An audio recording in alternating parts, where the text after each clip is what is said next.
Saya Junita Rumende, kelas A1 Keperawatan semester 4, Universitas Pembangunan Indonesia Manado.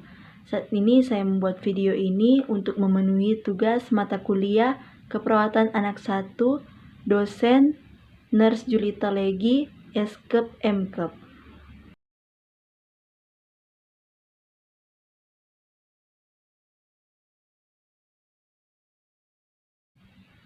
Saat ini saya akan menjelaskan patoflow tipoid pada anak.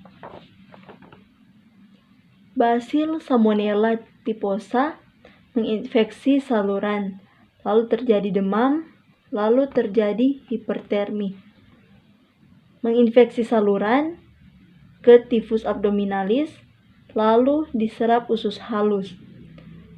Terjadi tukak di usus, lalu terjadi nyeri. Tukak di usus juga terjadi perdarahan dan perforasi, lalu terjadi resiko shock hipovolemia. Diserap usus halus, masuk dalam peredaran darah, lalu menyebar ke seluruh tubuh. Badan terasa lemah, lesu, lalu terjadi intoleransi aktivitas. Diserap usus halus, terjadi mual, nafsu makan menurun. Jadi bisa terjadi nutrisi kurang dari kebutuhan dan juga cairan kurang dari kebutuhan.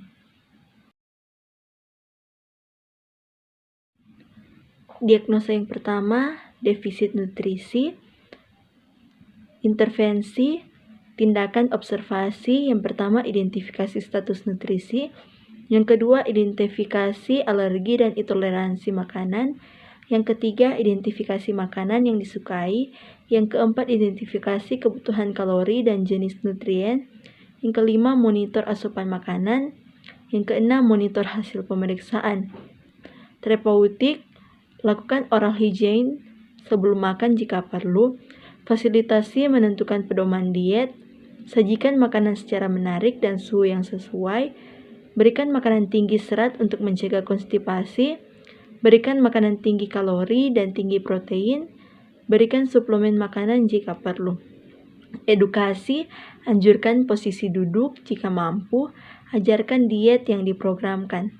Kolaborasi pemberian medikasi sebelum makan jika perlu.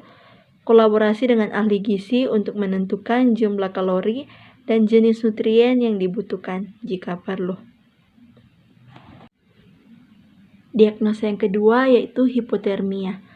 Intervensi, tindakan observasi. Yang pertama, monitor suhu tubuh. Yang kedua, identifikasi penyebab hipotermia.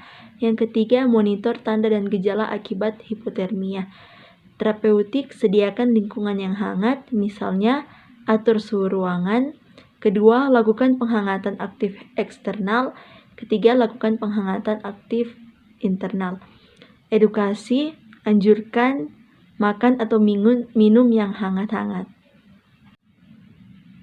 Diagnosa yang ketiga, nyeri akut.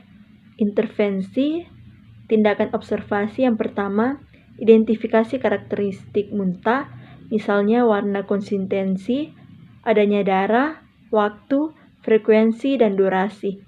Kedua, periksa volume muntah.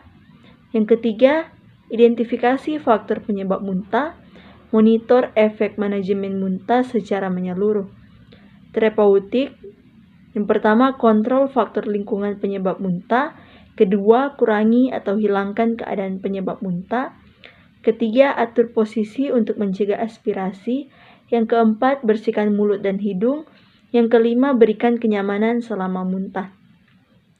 Edukasi, yang pertama, anjurkan membawa kantong plastik untuk menampung muntah. Kedua, anjurkan memperbanyak istirahat. Yang ketiga, ajarkan penggunaan teknik non-farmakologis untuk mengelola muntah. Kolaborasi, pertama, kolaborasi pemberian antiemetik jika perlu. Demikianlah materi tipoid pada anak. Semoga bermanfaat untuk kita semua.